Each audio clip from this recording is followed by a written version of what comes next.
Good morning, everyone, and welcome to today's webinar. I'm going to give just a few minutes as a lot of people appear to be logging in. We'll probably give them another 60 seconds and then we'll get started.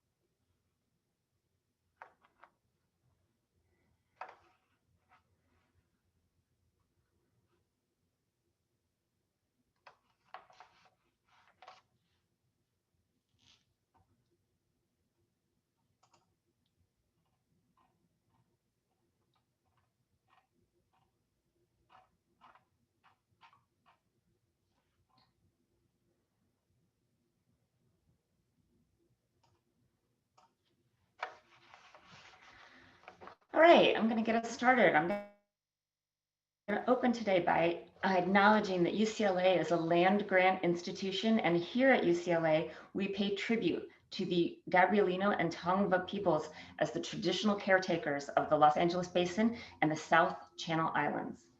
Good morning from the West Coast. Thank you all for joining us on this wonderful Friday. This is our next installment of the National Network of Health Surveys series of workshops on advancing disaggregation of race and ethnicity data through technical assistance, training, and case making. Please, as we go through today's webinar, use the chat for general comments or questions and discussion. But if you want to talk to our panelists, please use the Q&A function. We are able to capture that for later, so we like to make sure that we have all of your questions and we're not missing anything in the chat. So again, chat, feel free to have a discussion amongst yourselves and with us, and use the Q&A if you have specific questions for our panelists. The National Network of Health Surveys is a voluntary group of health survey leaders, health data users, and researchers from across the country that are working to improve health data for policy making, for research, for program planning. And this series of workshops is specifically dedicated to working to improve the race and ethnicity content in those data sources. So we are working to improve the collection, processing, and reporting of disaggregated racial and ethnic data. Obviously, this is so important, as you hear in the national discussions right now, of discussions that are really exposing this at this time, that we need this type of data. So this series of workshops is really designed to help provide technical assistance to help you achieve your disaggregation goals, whether you are a survey user, whether you have other data that you work with. We are here for all health data sources. We do have one more workshop already scheduled. That is for the end of April, and that is going to be on mitigating disclosure risk in disaggregated data. So we hope you will join us for that. But today I want to launch us into the collecting and reporting of data on the multiracial population. And we have some excellent panelists joining us today. Neil Ruiz, who is with the Pew Research Center, and has worked for a long time on global migration and movement of populations, and which obviously contribute highly to the multiracial population growing here in the US. Prior to joining Pew, he was the executive director for the Center of Law, Economics, and Finance at GW University, and has worked as a migration and economic development expert at the Brookings Institute, the World Bank, and the Asian Development Bank. We also have Jacqueline Lucas, who is joining us today from NCHS. She has been with the National Health Interview Survey, NHIS, since 1996. And if you look under frequently asked questions about who to talk to about additional information on disaggregating race and ethnicity data, they list Jackie. So we have the perfect panelists here today to work us through this very important and emerging issue in data collection and data reporting. So I'm going to now stop sharing and turn it over to Neil for his presentation. Thank you so much for having me. Can everyone see this? Yes. Yes. Oh, perfect. Yep. Thank you so much for having me. This is great to be talking. I'm here in Washington, D.C. It's kind of not in California. I'm originally from California, so I do miss the sunny and warmer weather there. Today, I'm going to talk about multiracial Americans, who are one of the fastest growing racial and ethnic groups in the U.S., along with Asian Americans. Um, we just released a piece yesterday on really looking at who represents the multiracial America of our new Vice President Kamala Harris. We could see kind of in her how America has changed, and that piece was just released yesterday, just going over kind of her background, but kind of summarizing the background around multiracial Americans in particular. So what I want to do is just show you, in the U.S. immigration, Kamala Harris is also a child of two immigrant parents, and immigration is a big thing in the United States.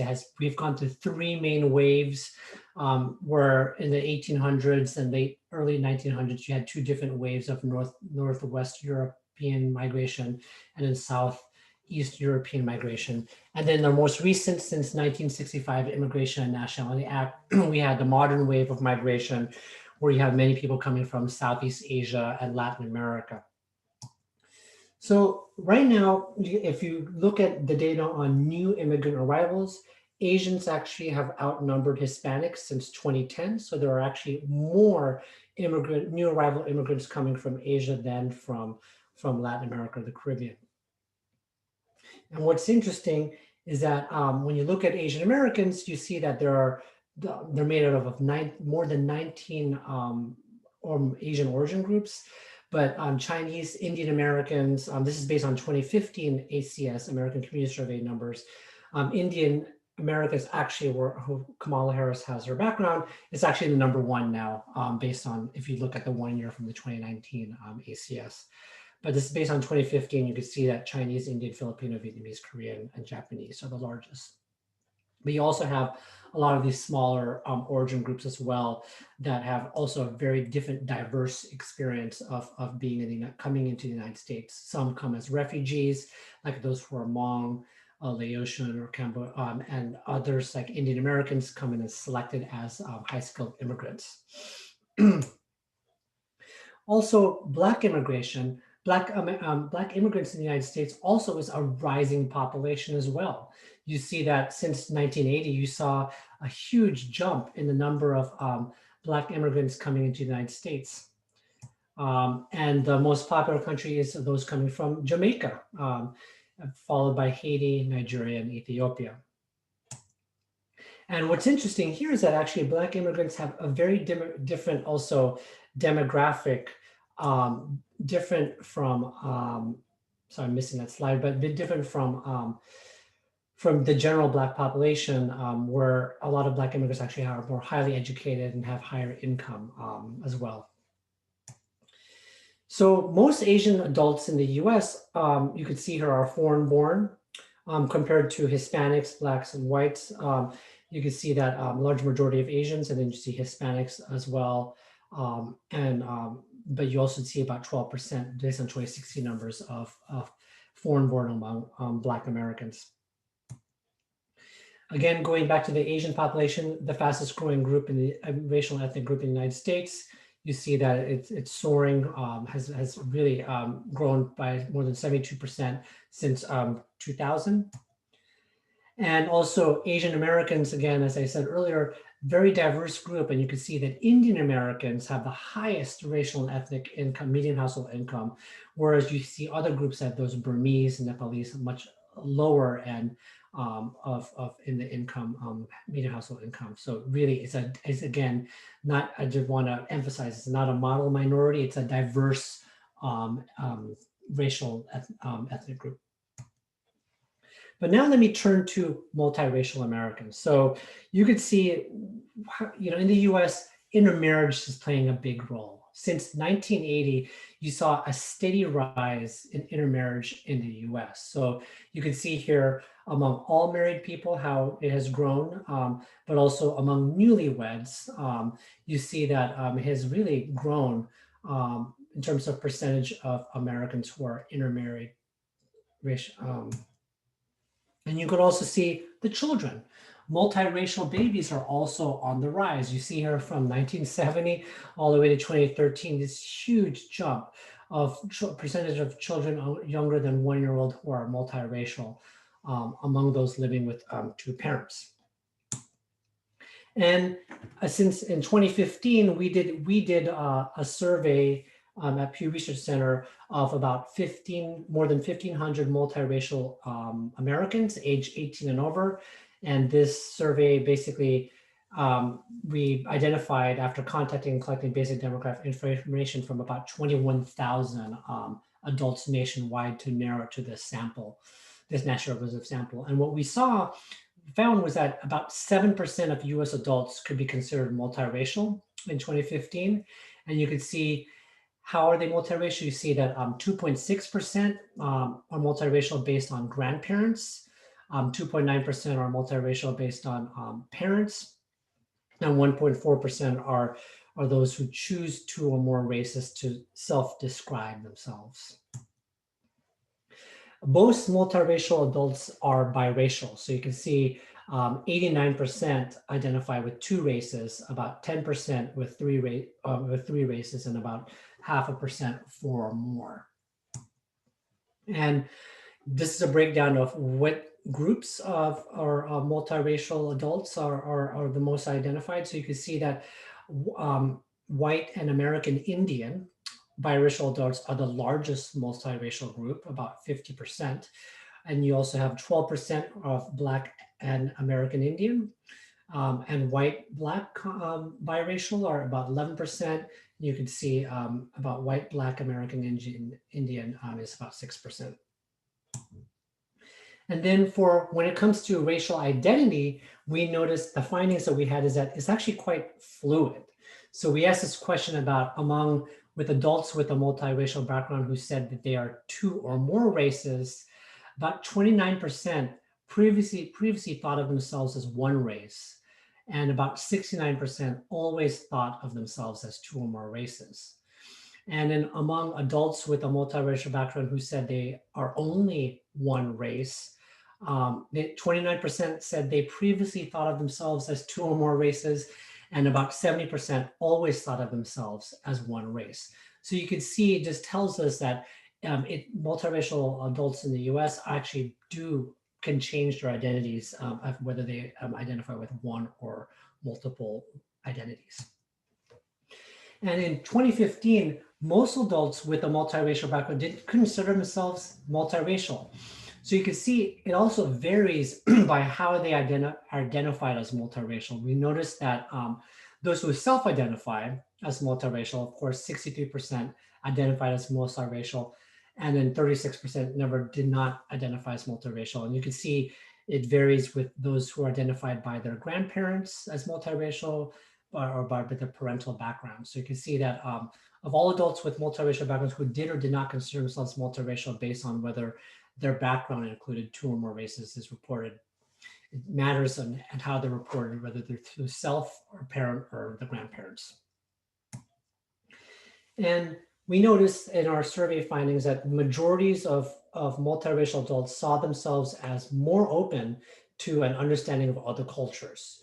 So we asked this question, among them who said that their multiracial background made them feel more open to other cultures. You see about 59% did, and 55% also said they're more understanding of people of different racial backgrounds. But only about 19% they said it was like a bridge between different racial groups. One interesting finding that we did find was how multiracial perceived discrimination, their experience with discrimination. So we asked this question about among those who said most people would describe them as, so whether they're being described as, people would describe them if they pass on the street. This is what they call a street race. So those who experienced, who are identified, who actually answered this question of being identified, their street race is white, Black, Hispanic, or multiracial, you notice that been subject to slurs or jokes, those who look, I guess if we want to put it this way, more white or are perceived as white, tend to, only 44% said they've been subject to slurs. but 71% said that they were more subject to slurs. On those who are Hispanic, 55%, and multiracial, 72%. And you can see along, basically, the point of this is that there's a variety of how people perceive multiracial Americans, what racial group they are, would determine whether or not they've basically have experienced discrimination. And few multiracial adults say their racial background has been at a disadvantage. 76% of all multiracial adults thought that it made no difference in terms of whether it was an advantage or disadvantage in society. But you could see it also did vary whether the combination of white Asian versus Black and American Indian. You could see kind of a variation on whether it served as an advantage or disadvantage. And then we asked this question among, do multiracial adults feel a common bond with other multiracial adults? I mean, this gets at, like, is there a new identity of a multiracial American? And we found that with people who are same mix of people found themselves as about 47% thought, I mean, it really varied. About 34% thought more a lot, like that they did identify with others. So it's actually not that strong in terms of the identity. Some, about majority or 47% thought some, but you did see some kind of mixtures of this feeling common with other multiracial adults. So I will end there. But looking forward to our conversation today in this workshop, and thank you very much for having me. And you can see on our website at pewresearch.com a lot of these reports that I've been referring to, and also the survey top line, the data, since it's from 2015, is all available there, and it's public available if you want to request more detailed data, since at Pew Research Center, we released the data to the public after 1 year. So it's more than available to people here if you want to actually play around with the data and to learn more. Thank you very much. Wonderful. Thank you so much. We appreciate that. And now, Jacqueline, we are ready for you.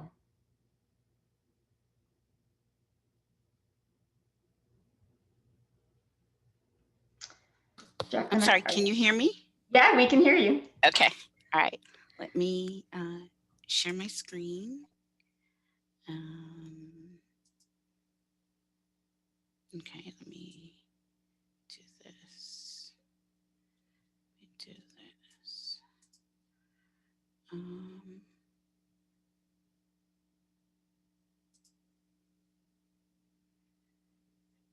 Are you seeing my screen? We're seeing your whole desktop. Okay. Can you see that now? We can see that now, yes. Okay, great. Okay. So it's afternoon for me. Good morning for you all. And thank you for coming to my talk. Thank you to AJ and NHIS for inviting me to give this talk. My name is Jacqueline Lucas, as AJ said, and I am a health statistician, epidemiologist in the Division of Health Interview Statistics at the National Center for Health Statistics. And I'm here today to share some information with you about collecting and reporting race and Hispanic origin data in the National Health Interview Survey. So my goal is to cover 4 main areas. First, I'm going to give a brief overview of the NHIS, its history, purpose, and key uses of our data. Second, I'm going to share some information with you about the NHIS race and Hispanic origin data and how they're collected. Third, I'm going to share some examples of how NHIS race and Hispanic origin data are analyzed and presented in NCHS and non-NCHS publications. And then lastly, I'm going to show you where to find NHIS data, reports, and other resources for understanding and analyzing NHIS race and Hispanic origin data.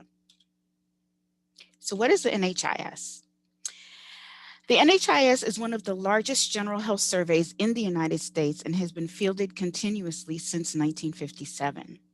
The HIS is also a household-based survey of the civilian, non-institutionalized population of the United States, which means we do not survey military persons or people living in places like nursing homes, prisons, or other types of facilities. We collect a wide range of socio-demographic information, which, along with core questions on things like health status, selected health conditions, selected health behaviors, and other measures, enhance our ability to analyze our data. And lastly, the survey is redesigned periodically to address changing health needs. Our most recent survey design was implemented in 2019. That redesign resulted in a more streamlined NHIS designed to allow flexibility to have rotating content in a periodic cycle for selected data years, as well as the ability to include content related to emerging public health issues or issues of critical public health importance, such as COVID-19, when needed. Basic demographics such as age, Hispanic origin, race, sex, educational attainment are all collected for all persons in the household, while additional detailed demographics are collected in the sample adult and sample child interviews. Sample adults respond for themselves unless unable to do so, and a knowledgeable adult responds for the sample child.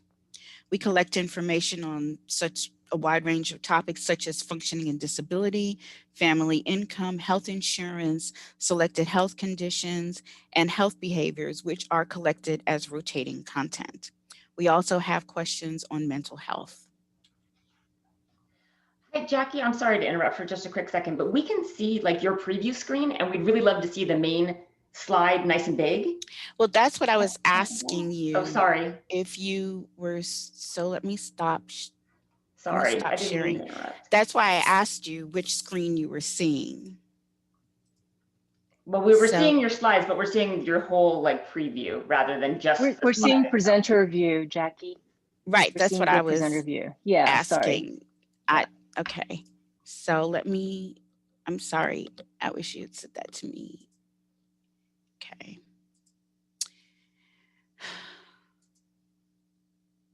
Okay. Let me do this.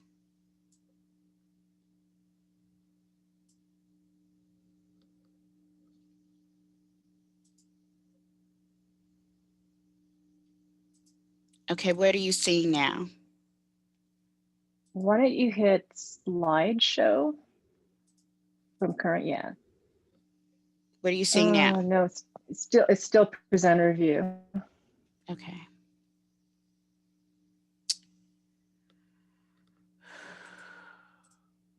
Okay. Jackie, while you're working on that, I want to ask a question back to Neil, just because I know that the person who asked the question can't stay for the entire thing. Neil, can you, the data that you were discussing, does PU have those data available by state?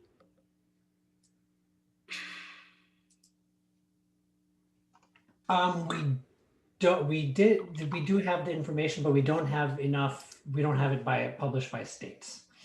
No, we do not. Thank you.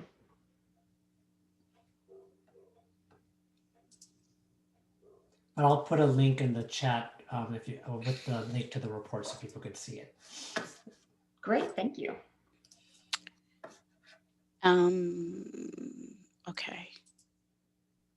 Can you tell me what you're seeing now? That's perfect. You can see the whole screen now? We see that the whole screen is just your slides. That's perfect. Okay. Thank you. All right.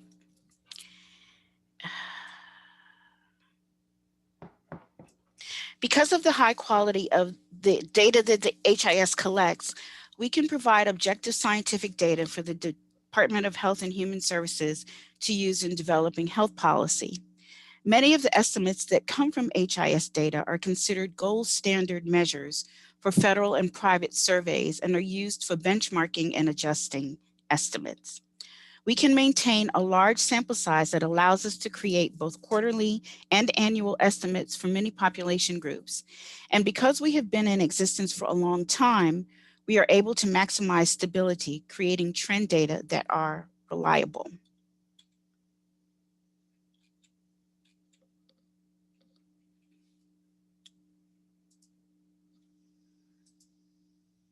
Okay.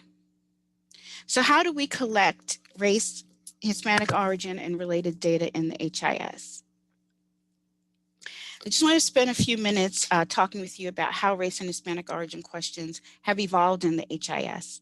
The longest period of change in the race and Hispanic origin questions in the HIS took place from 1975 to 1982, which is a period that included the development of the first set of government-wide standards for the collection of racial and ethnic data in federal data collection systems, which is otherwise known as OMB Directive 15, issued in 1977. In the HIS, a key to developing questions on race and Hispanic origin was the recognition of the problems inherent in collecting observed race information, particularly in households where interviewers recognized diverse household members and were unclear of how to identify them. And just to clarify that point, what the HIS was doing before we asked actual questions was having interviewers identify household members in terms of their race and Hispanic origin by observation. This led to a desire to get as much self-reported race information as possible. There was also a desire to collect information on persons of Hispanic origin, although it was not initially clear how best to do this. And finally, there was a recognition of the fact that the country was becoming more diverse in its racial and ethnic complexity. And early pilot questions revealed that some respondents were willing to report more than one race origin group, but it was unclear whether or not respondents considered themselves to be primarily one group or another that they might have mentioned. And so that's how the notion of a primary race was part of the very early development of NHIS race and Hispanic origin questions. So this slide shows some of the milestones related to race and Hispanic origin data collection in the HIS.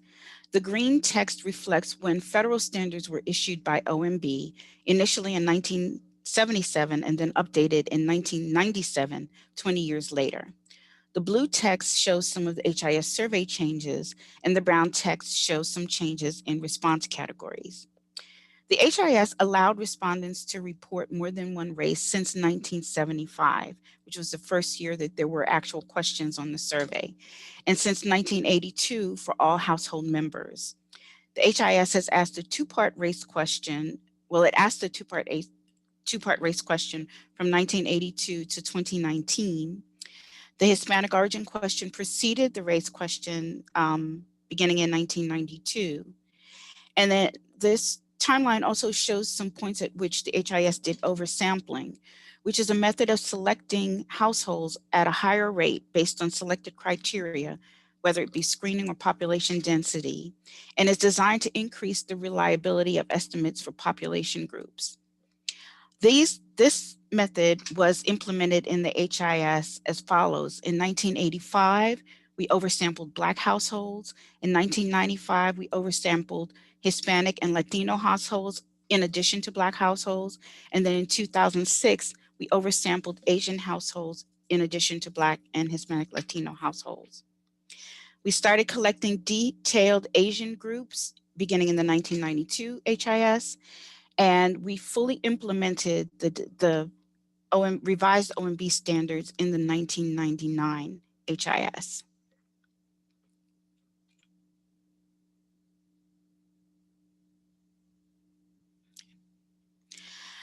So one thing I want to mention is that the Hispanic origin and race questions in the HIS have remained largely unchanged since 1999. So I'm going to share with you what the question wording was we used in the 2019 HIS. We asked, is person in the household Hispanic or Latino, or do you consider yourself to be Hispanic or Latino? And if you say yes or no, then, and that question is asked of all persons in the household.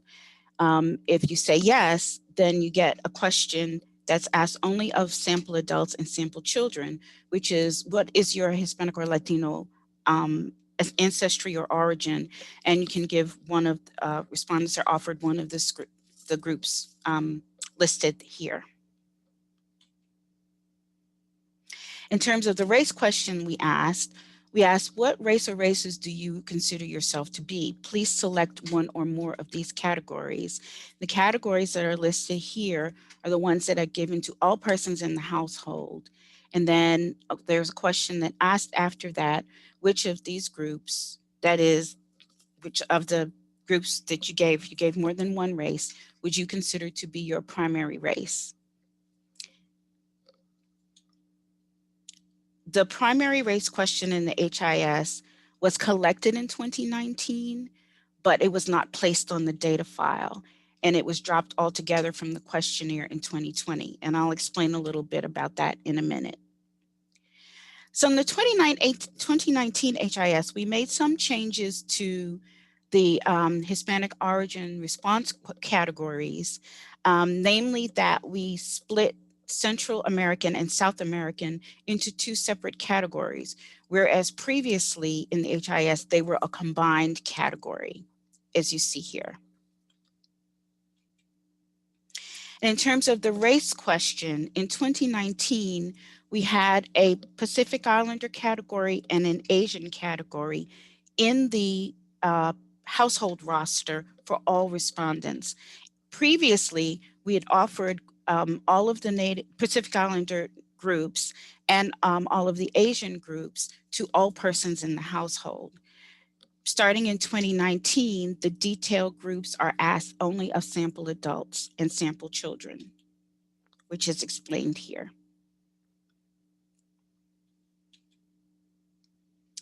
And lastly, I just want to mention a little bit about how we handled missing race and Hispanic origin data in the HIS.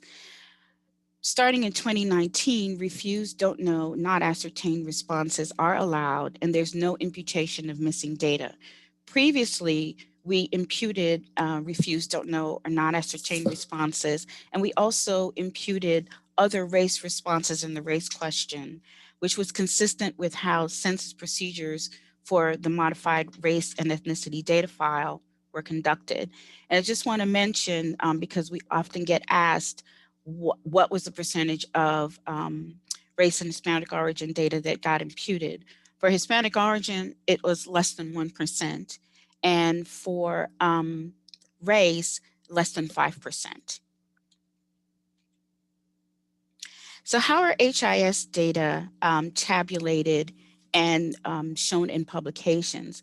Now that we've talked a little bit about how the questions are asked, I want to show some examples of how our data are used, as well as discuss some of the strengths and challenges of using HIS race and Hispanic origin data. To illustrate how the HIS data are used in research, I have some examples of NCHS reports and non-NCHS reports using race and Hispanic origin data from the HIS. On the next few slides, I will show an example of each one of these kinds of reports that illustrate both aggregated and disaggregated race and Hispanic origin data. This sample table from the 2018 Summary Health Statistics tables, which are summary tables the HIS puts out every year covering a wide range of health topics for adults and children, shows respondent assessed health status and provides an example of how tabulation of the data are designed to meet OMB standards. So you'll see that we have a category for single race, and we show the 5 OMB groups. And then we have a category for 2 or more races, and we show the 2 largest multiple race groups. Now this allows us to do the disaggregation because we have enough, excuse me, sample size. This was from the population table. So we had enough sample size to show 2 or more races separately, disaggregated from a single multiple race category. And then it shows also that we are able to show American Indian, Alaska Native, and Native Hawaiian or other Pacific Islander as well. As a side note, these tables beginning in 2019 will be available exclusively in an online data query system where data users can select the health outcome measures of their interest and tabulate by a number of covariates, including race and Hispanic origin. This figure is from an NCHS data brief on the health of Hispanic adults using NHIS data and looks at the percentage of Hispanic or Latino adults in fair or poor health. One of the nice things about this figure is that it shows why disaggregated data provides so much more information. Simply looking at an all Hispanic percentage would mask the differences we see between the groups. On the other hand, 5 years of NHIS data had to be combined for these analyses to have a robust enough sample size, and still we were not able to show all of the groups separately. This is an example of a CDC MMWR report that uses 2019 HIS data to examine tobacco product use among adults.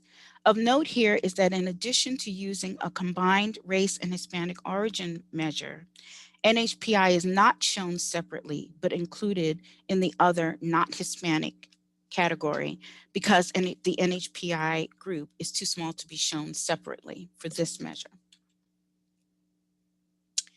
And lastly, this table snippet from a journal article, looking at pediatric asthma in small population. This is looking at, pediatric asthma in small population groups.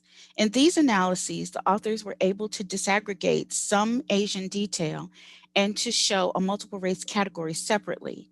But on the other hand, it uses 10 years of HIS data to get reliable estimates for children or get the disaggregated Asian categories and a separate multiple race category. So these examples show some of the strengths of HIS race and Hispanic origin data. The data are available every year. They can be combined with a wide range of healthcare access and utilization measures for examining health disparities, as well as conditions, health behaviors, limitations, and access to healthcare. And although I didn't show any examples, these data are HIS data can also be linked to other national data sets, which greatly expands areas for research. But some of the limitations that we face are the limited sample sizes and limited precision of estimates for some groups. It's difficult to get reliable estimates for small groups, especially from a single year of data. And then some of the data, such as detailed geographic information on census tract or block group, are not publicly available, and they have to be accessed through the NCHS Research Data Center, which I'll provide a little bit more information about in a few slides.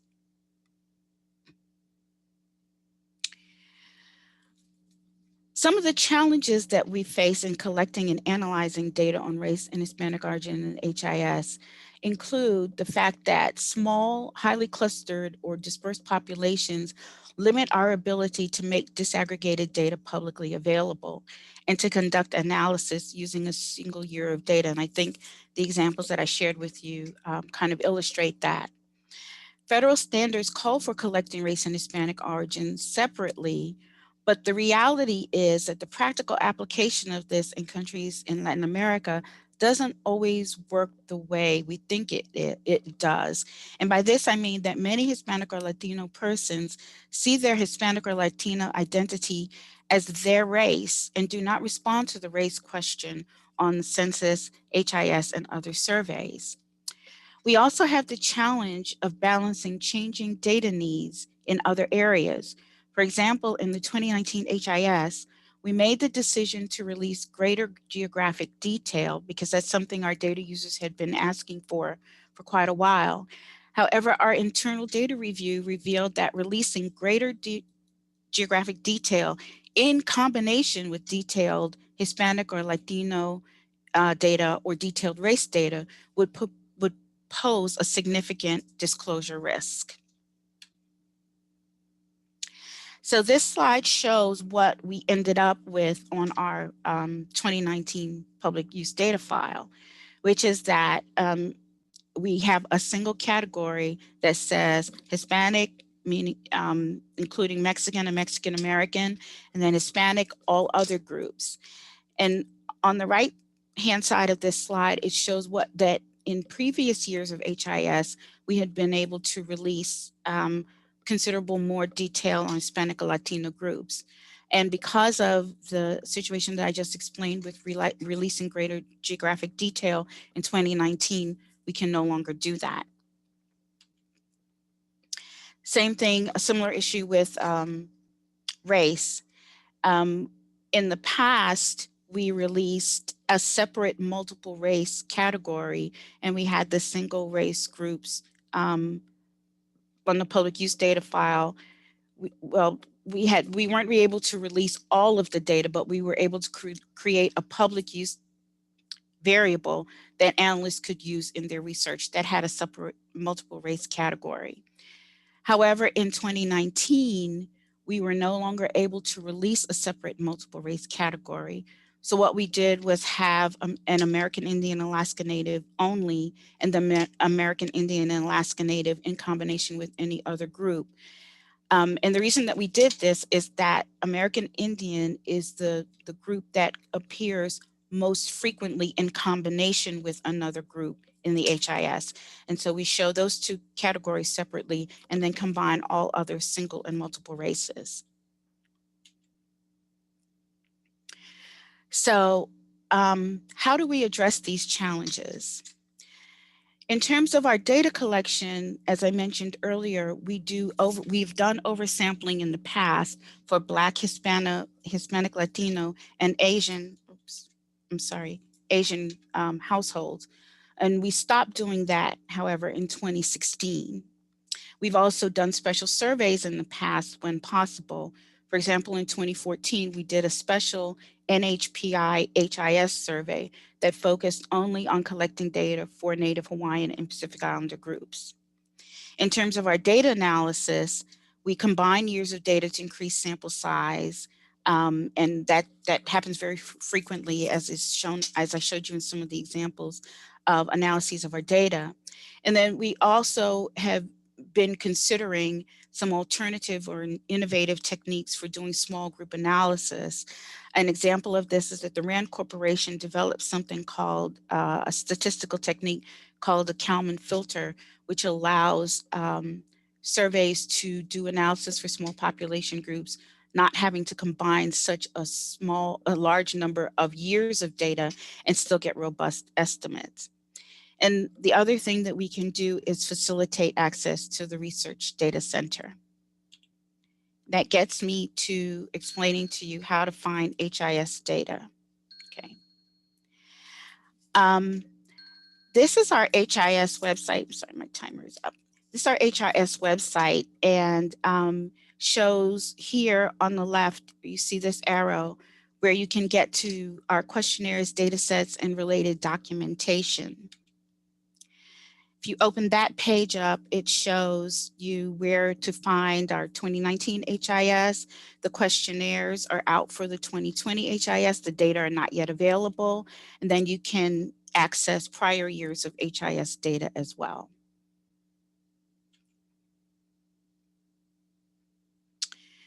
From our main web page, you can access this is a little video showing you, opening up the questionnaires and data sets. And then when you open up the 2019 HIS, sorry, this is a little video just showing you what's available on that page. When you open up the 2019 HIS, you can see where all the documentation is for the sample adult, sample child. There's imputed income data for sample adult and sample child, para data, information on using the survey data, and then the questionnaires and other materials related to the survey implementation.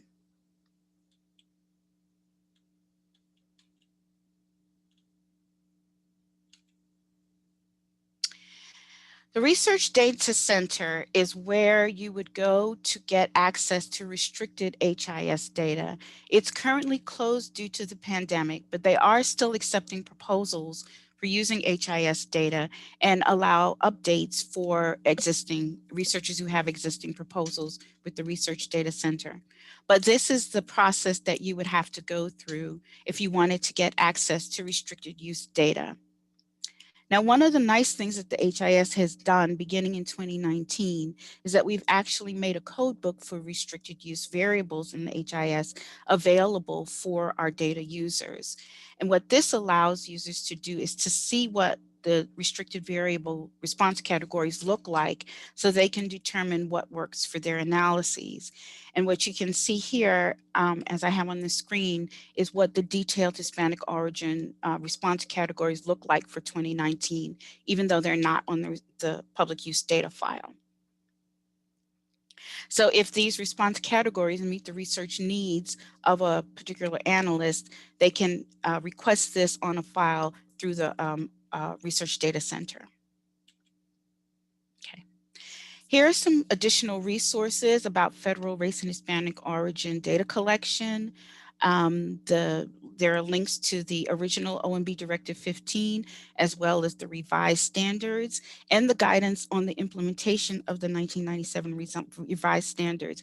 And that's important because that is what set the stage for federal data collection systems like the HIS and other surveys to determine what they were required to show in their publications.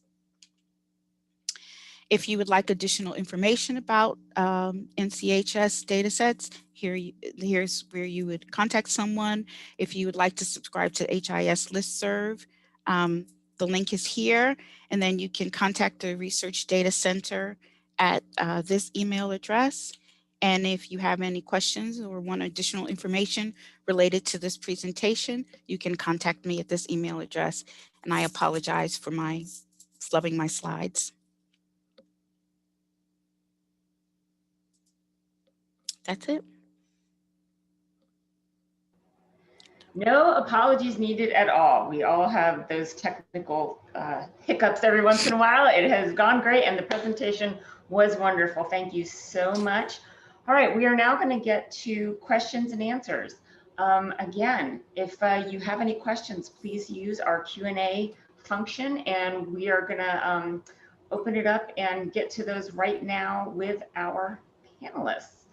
Now, Neil, I know that you were busy answering some of these questions inside of the Q&A box, but I want to make sure that everybody gets to see them if possible. And so I wanted to revisit some of them that you've already answered. I apologize for that. One of the questions that we got was, how is multiracial intermarriage and birth data captured? Is it self-identifying? Yeah, so those are great questions. So when we did the multiracial survey, one thing interesting is that we diverge from what the U.S. Census Bureau has in terms of their definition, right? So we not only ask for self-identifying, but we also ask the report of their parents based on their parents' background and also based on their grandparents' background. That way we were able to, that's how we got to the 7% of the US is multiracial, whereas the Census Bureau in 2013 at least says it's about 2.1% adults. So this wider net was able to really help us understand multiracial Americans. But when it comes to intermarriage, I gave an answer on the chat, but it was about, we use primarily the ACS to get at that data.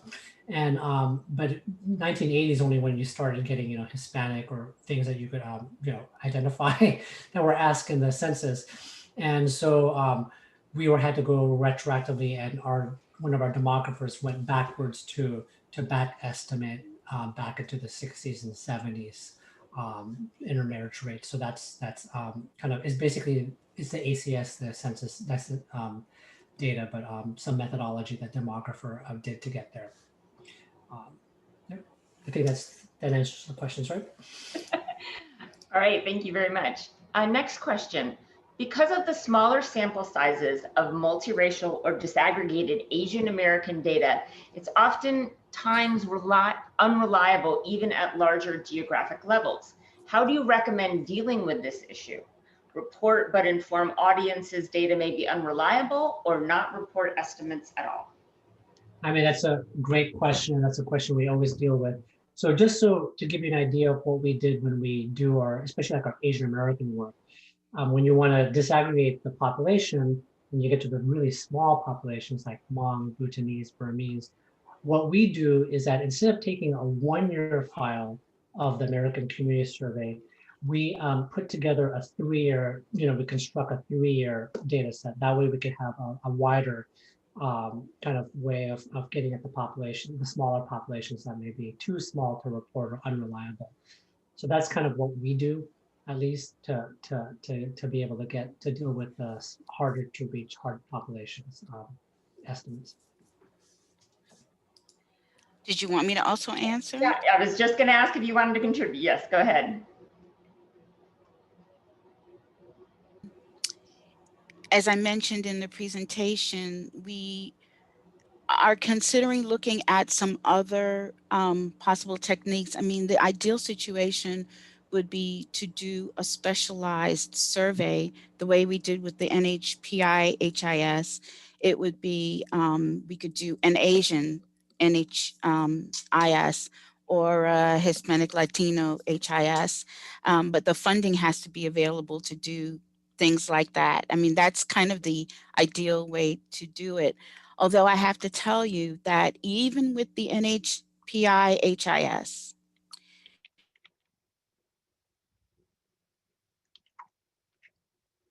it's on a lot of NHPI groups. And that just came from the fact that some of the groups are very highly clustered, have very identifiable either characteristics in terms of health or other characteristics that pose a disclosure risk. And there's just this constant tug of war that we have between making data more available and then balancing the protection of our respondents. And I wish there were easier answers, but there aren't. But in terms of what the question that you ask is, I think what we try to do is to be as transparent as possible. So in the table that I showed you where you saw stars along the row for Native Hawaiian Pacific Islander, it means that those estimates are not reliable. We would not show you an estimate that does not meet our reliability and confidentiality standards. So we try to be as transparent as possible. And I think that's kind of the best we can do until funding is available for us to do more specialized surveys. Can I piggyback on that? I mean, I think the main thing is, I mean, funding is a big issue. When we, for instance, try to do surveys, transparency is important. I would agree with what you said, because I think you really have to be transparent of what the data really means, right? Mm-hmm. I think for us, for instance, we've been reporting out racial in our American Trends panel. We have this monthly, this survey. We have a panel that we manage at Pew Research Center, and we're able to report Asian Americans. But the problem is that it was only in English, and we know that can't be representative as well, because there's a large foreign-born population. Language is an issue, so you're capturing a very different segment. So what we do is we put a little, like, an asterisk and then say interviewed in English, at least to be transparent. But the specialized surveys are what's needed, and to be honest, they're just so expensive. But they're so important that we definitely, the research community needs more of. Absolutely. Thank you for that. So the next question is specific to question wording on the Burfus. They ask, which one of these groups would you best say best represents your race? The person asking this question says, my understanding is that this question has been included for weighting purposes. Are there plans to remove this question given that most multiracial adults identify with more than one race? Well, I'll take a stab at this. I'm sure Neil will have something to contribute as well. I think one of the things that Neil's excellent presentation illustrated is that identifying as multiracial and even looking at multiracial data isn't as straightforward as it might appear. And there are several dimensions that feed into multiracial identity. He showed, I think, a really great graphic that shows the difference in percentage that you'd get in the number of people who could be identified as multiracial if you looked only at people who identify themselves that way, and then you looked at what their parents were and then what their grandparents were. You come up with a different estimate. And so I think there are a lot of dimensions to multiracial identity. And I think there's also some evidence in the research that multiracial identity can be situational. That, you know, there are some situations in which people who will say that they are multiracial, and some situations in which they won't. And some of that depends on how what their phenotype is, you know, how they look to other people, and how other people identify them. And so I think the question is, beyond things like weighting or other statistical reasons that surveys may have had for keeping that question on there, is that question a meaningful one to ask? If so, what's the context in which you ask it? I think NHIS has said to me before that in NHIS, they ask, well, you know, do you identify with one of these groups more than the other? And if you do, which one? That may be a better way to ask the question if we believe that it has some substantive meaning. And I think from the standpoint of the HIS, the question for us would be, not only does it have substantive meaning, but what impact does that have on health? So do people who identify, who may be multiracial, let's just to use this as an example, are people who are multiracial, Black and white, but present as more white, or would be identified as white, different in terms of their health status from people who identify as white and Black, but present looking more Black? And that's where the question, you know, would come from for us from a health perspective.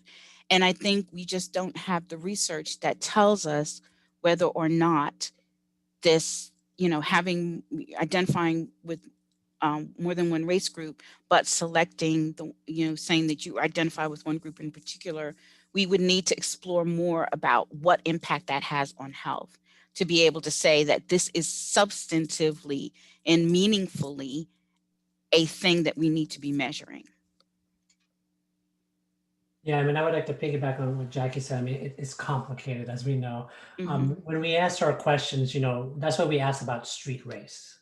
What would other people identify you as? So we ask multiracial, and as I was showing in that slide, those who would have a street race of Black, even though they are multiracial, have a much higher propensity of being experience discrimination than those who are identified as white. So we know that I mean, at least for this purpose, we wanted to ask that question because being racialized matters, right? That context, that experience. When it comes to health, I don't know. You have to ask those questions like, what are the questions?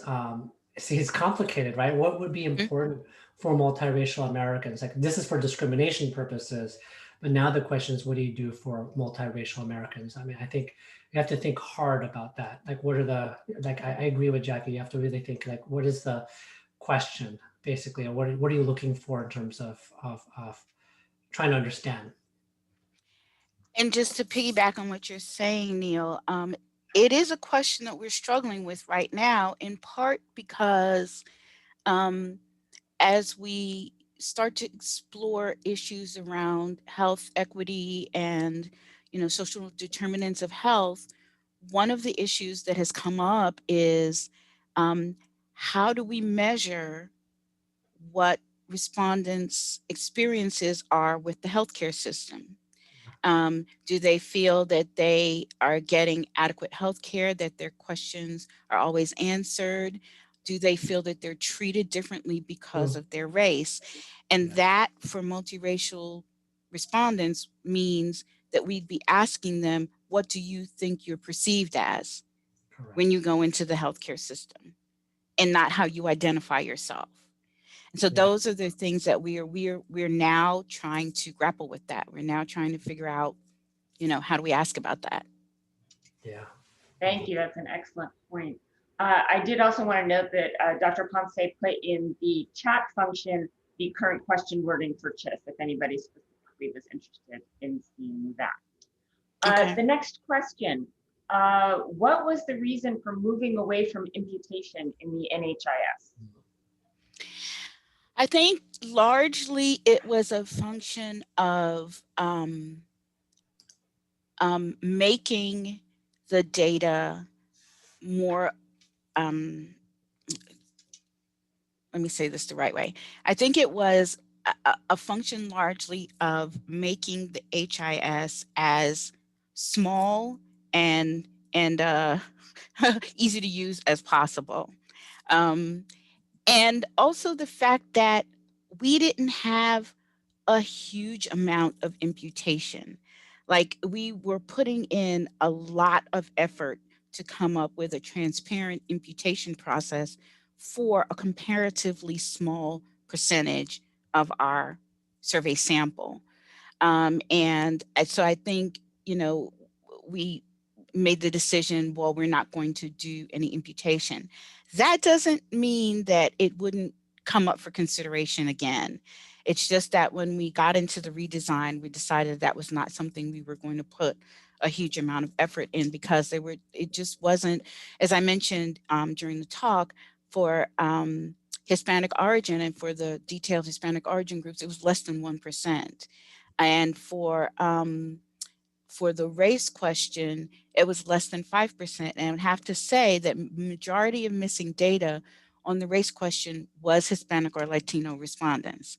So, you know, if you did a combined race and Hispanic origin thing in those variable or recode, and the people who didn't respond to the race question all went to the Hispanic category, there would be a super tiny number of people left for whom imputation would be needed. And we just decided we wouldn't do it at this point. That could change. You know, we continue to evaluate the data every year, and we may determine at another point in time that we need to. Great, thank you. Next question. Did I understand correctly that the NHPI and Asian subgroups are only asked of a sample, or are they only asked of people who indicate one of those groups initially, but all people who indicate this? Right. So what I said, and I may have said it incorrectly, so please accept my apologies if I wasn't clear. There was a slide in the presentation where I had race groups listed: white, Black, American Indian, Alaska Native, and all of those groups are offered to everyone in the household. It's the people who said Pacific Islander or Asian on that question, who are then selected. If they're selected as the sample adult or sample child, they get to provide the additional detail information on their Pacific Islander group or their Asian group. And it's the sample adult and sample child information that's released in the public use file. So every sample adult and every sample child who said that they were Pacific Islander or Asian would have the opportunity to give detailed information on the group. Hope that's clearer. Yes, thank you for that clarification. Mm-hmm. Next question. What is the reason to stop the imputation of refusals and the don't knows are, and sorry, I'm not sure about the grammar here, and DKs are not imputed in 2019? Okay, is that different from the question I just answered about imputation? No, maybe that was. The next question by the same person is, what is the reason to stop asking the most identified race question in 2020? So, yeah, that was something we kind of went back and forth about. I think similar to the Burfus survey, we didn't keep it for weighting reasons. We kept it primarily because in the guidance that was issued by OMB, The one of the tabulation techniques that was, or tabulation methods that was listed in that report indicated that for surveys where they had to put everybody into a distinct race category for trend purposes, they could use the HIS question to determine how those people should be allocated. So for example, using that follow-up question, we could say that 60% of people who say they're American Indian, Alaska Native, and white say they're white. And the other 40% say they're American Indian.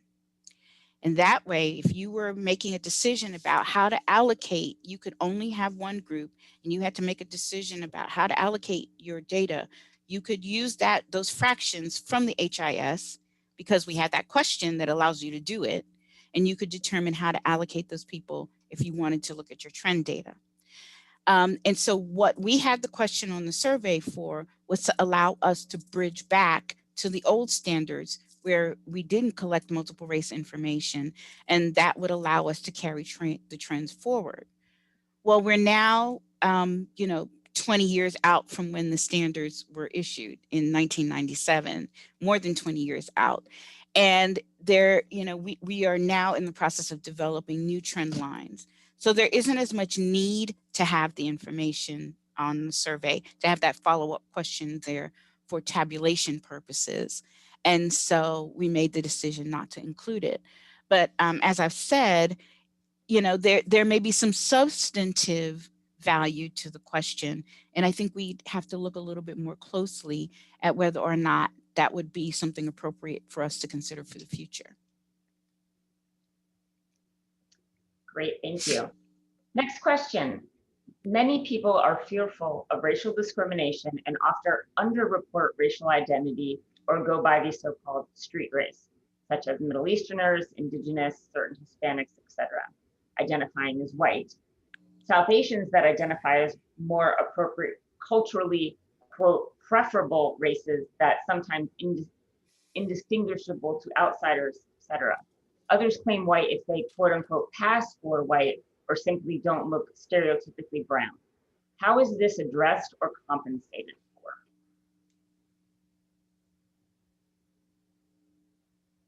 Yeah, I mean, I don't know if I can answer the part of being compensated for, but I think one thing that we found in our surveys, I mean, this goes back to the street race question. I mean, when we asked on the same survey, a number of ways people self-identify, their parents, the grandparents, and then how they're treated by street race, that tells us a lot. It tells us a lot about if people are choosing, how they self-identify versus how they're being identified by others. And then there's experiments with discrimination. Just to give you an example, on our national survey of Latinos that we do every year, we've also noticed that among Hispanics, because Hispanics could be, a wide variety of skin tone, right? Those who are darker, when they have the street race, they tend to experience much more discrimination than those who are lighter skin. And we're seeing that across even in from our multiracial survey as well. So there is something about skin or perception of darker versus lighter in terms of experience with discrimination. And in a survey like the HIS, we take the responses at face value. We go with what respondents tell us, and we don't question it. So if they identify themselves as something and they're quote unquote passing, we just take it at face value. Yeah. All right, thank you. A few more questions here. First, I see on the NHIS website that current data tabulations for multi-race include estimates for Black and white and American Indian, Alaska Native and white. Does the NHIS plan to include other multi-race combinations in the future?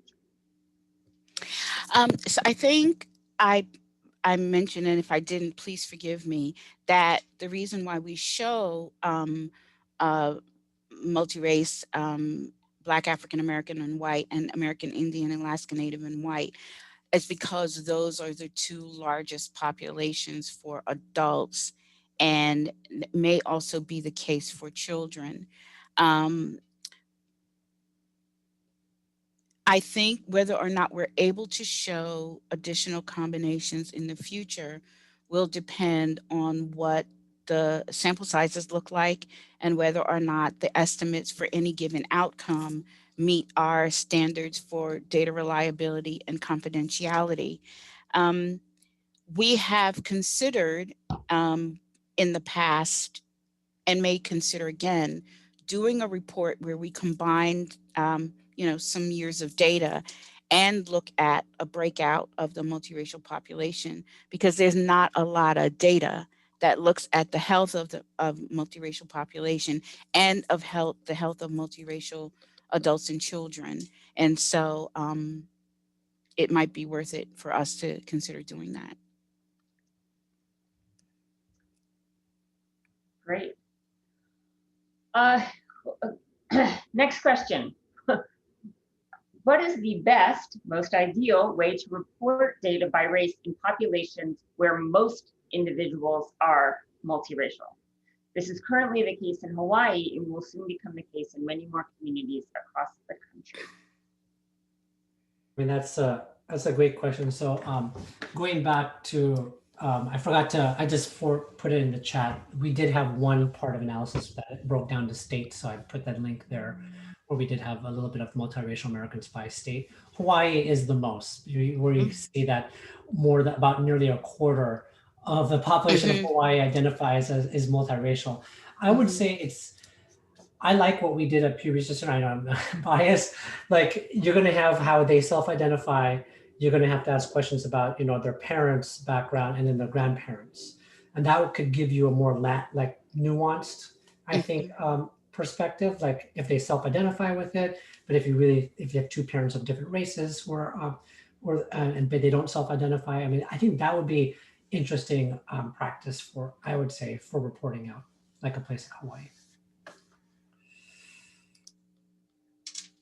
Jackie, would you like to add anything to that? I don't know. I see a message from Nunez to me. Okay.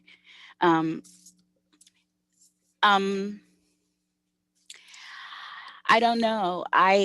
All I can say that we would do is to just keep tabs on what comes out in the data every year, just constantly stay on top of evaluating what we get in the data, and just, because it's a nationally representative survey, and the way the sample is designed, we don't necessarily know in advance that we're going to tap into a heavily multiracial community or particular place. When we did the NHIS, yes, we did find an extremely high number of multiracial people in that survey, but typically we don't, with a nationally representative sample, we don't hit upon anything highly clustered like that, unless it's something unexpected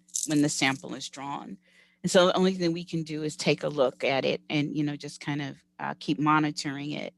Nunez did ask me if I could talk more about the trade-off between granularity by geography versus granularity by race in the release of public use data files. Yeah.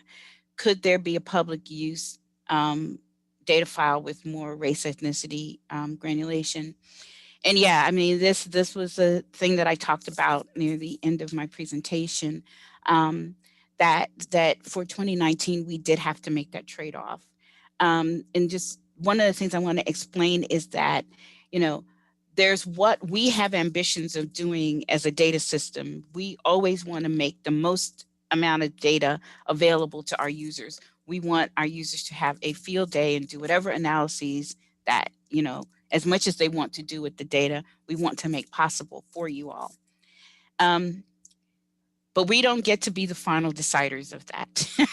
And we have an in-house review board that is looking at the confidentiality risks of the data, and in addition to data reliability risks. And anything that presents a potential confidentiality risk to our respondents, they'll bring to our attention and ask us to make some changes. And that was the case with the race and Hispanic origin data, and the trade-off that we had to make with making more geography, greater granularity and geography variables available. It's possible that we would go back to having greater detail on the race and Hispanic origin variables available on our public use data files. I don't know that we will be able to do that and have greater granularity on geography without a significant boost in our sample size, which would make it less likely that there would be a disclosure risk. So for the near future, I would say, we'll probably evaluate, on a year-to-year basis. Okay, do we want to keep doing more geography? There may be some other variable that we want to have greater granularity on, and both geography and race will have to then be reevaluated. So I would say that it's on a year-to-year basis that we take a look at it and make decisions based on that. And to find out, Nina has also asked about finding out about the Rand-Kalman filter. I will send you, Nina, a paper that I found because I had a discussion with Stephen about this. And I think Rand came and presented to NCHS about this probably in the early to mid noughts. And I think what happened at the time why people were discouraged about using it is that it was essentially a SAS macro that was kind of a black box. And I don't think as analysts, as researchers, and even the people in the mathematical statisticians kind of didn't know what was happening in that black box, and people just didn't quite feel certain about the methodology, but because it was new and it had not been used. And I just had a conversation recently with Stephen about, whether or not this is something we need to give a second look. Is this a way for us to get information out about smaller population groups on a more regular basis? And I think, we're also considering looking at what would happen if we combined like 1 or 2 years, we combined 2 or 3 years of data. So maybe not 5 or 6 years of data, but if we combine 2 or 3 and get estimates for groups, is that something we can do routinely? And then that way, maybe every 2 or 3 years, we'd have reports about that.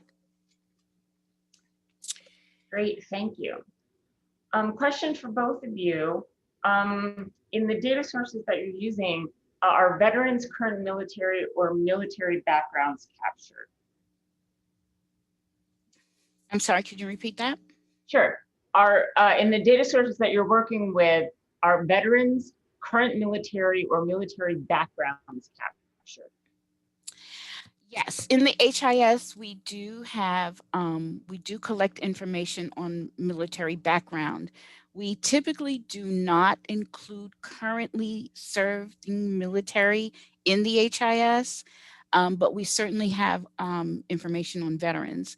And I know last year I worked on a report about veteran health, and there I have colleagues that are working on a whole series of reports about veteran health. So yes, that is something that we have in the HIS.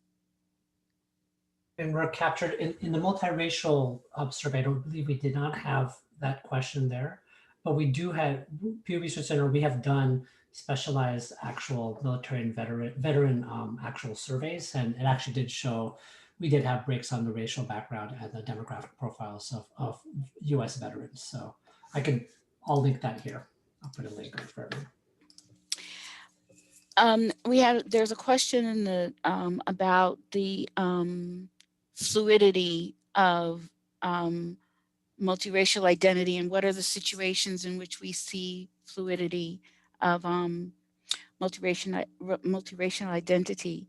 And I can speak a little bit about what I know from the HIS experience, and then Neil has, I'm sure, much more extensive information from Pew data, but in terms of the HIS, one of the things that we noticed from looking at linked surveys, meaning that there are, I think we looked at years ago, the National Survey of Family Growth used to be linked to the NHIS. And the Medical Expenditures Panel Survey is also linked to the HIS, meaning that those households that were in the HIS were used as the sample for NSFG and MEPS, which allowed you to look at households and some of the same, identify the same people in both surveys. And I looked at the NSFG portion of that, and we found that there was not 100% agreement in race reporting in the same person in the two different surveys. We don't know why people report their race differently in different situations. You know, we can speculate why that might be, but it's one of the things that suggests to us that there definitely is fluidity to identity. In 2020, the HIS did a follow back of respondents to the 2019 HIS. And we are now going through, we're now getting those data from the field and beginning to work on editing the data. And one of the things I have listed to do is to look exactly at that. How many people who responded to the 2019 HIS responded to the 2020 follow back HIS with the same or different racial identification or Hispanic origin identification. And I think it would be interesting to see.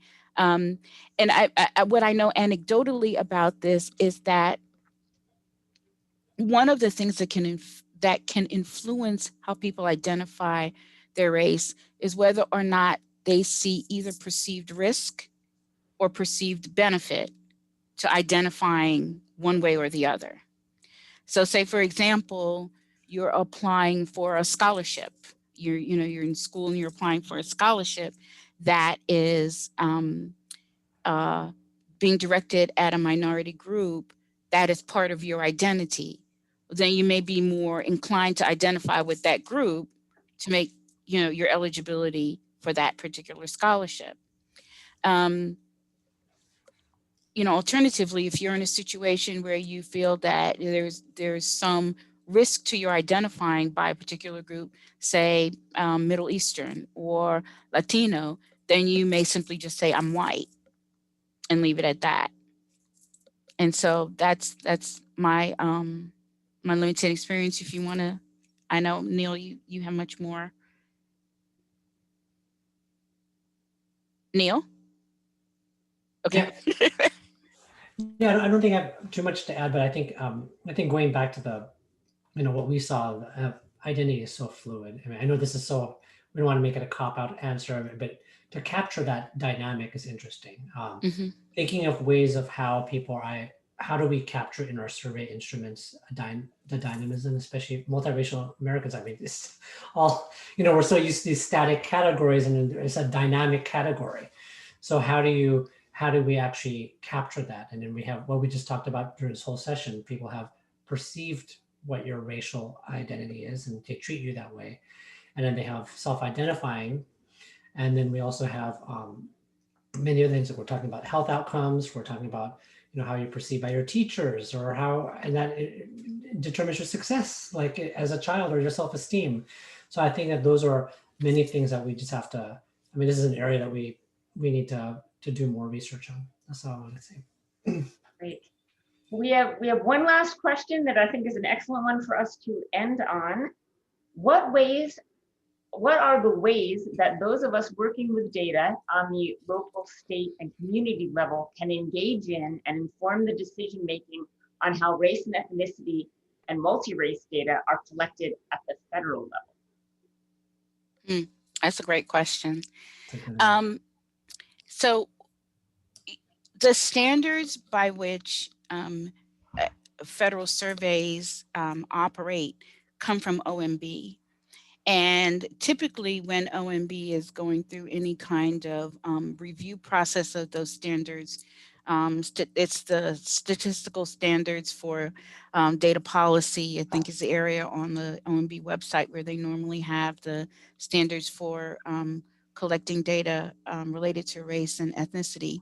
But, you know, that is kind of a point at which to engage, because OMB is very, very conscious of and aware of how the community responds to what questions they're asked in federal data systems. They pay a great deal of attention to what feedback comes from the community, what feedback comes from state and local data users.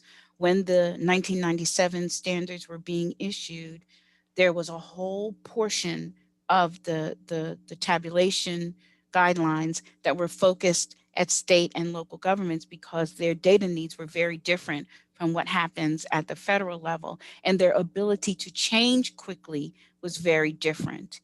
And so I know that OMB pays a lot of attention to what people at state and local levels have to say about data collection. The other place that you can have an impact is with the Census Bureau, because the Census Bureau usually sets the standard in terms of question wording that other federal surveys will then use. And so the bit that I talked about, the fact that I mentioned in my talk that there was a consideration for the 2020 census of combining the Hispanic origin and race question back into one question because of the non-response to the race question by Hispanic or Latino respondents in the census and other data collection efforts. There was a lot of input about that. Census paid a lot of attention to what state and local entities had to say about that. To the extent that data systems like the HIS, BRFIS, other federal data systems are used by state and local entities to benchmark their estimates, then there's a vested interest in what's collected on our data systems, in our data systems by race and ethnicity. So sometimes talking directly to us about what your data needs are or how you use our data has an impact on what we do. Wonderful. I don't have too much to add, but what I would just say is that, you know, for local, state, community level, I mean, granularity is important. I think. I think that the local will know more about how it's different. Like we talked about earlier, Hawaii, very different from what's going on in the Northeast or in different parts of America. Absolutely. And I think that is important to engage. And I know it's a federal issue, but the federal government is covering the whole United States, right? So, and they have the most resources, more than we even at Pew Research Center can do in terms of, you know, they have the census, they have the collection, the ability to collect data on everyone. So I think yeah, granularity, disaggregated data, and local dynamics are important to communicate, I think, to the federal level.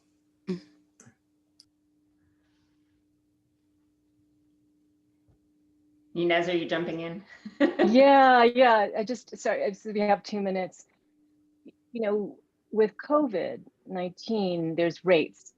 There's testing rates, death rates, case rates, vaccination rates. And for the multiracial population, particularly those that are smaller groups, like the Native Hawaiian Pacific Islander groups and the American Indian Alaska Native groups, and if we're so lucky enough to have even more disaggregation for the Latino, Latinx, and the Asian groups, then you're going to have smaller groups. So, but I think it's particularly important for the American Indian Alaska Native and Native Hawaiian Pacific Islander category when the numerators are collected in a certain way that may not necessarily get at multiracial identity or assumes it. And the denominators also are collected in a different way.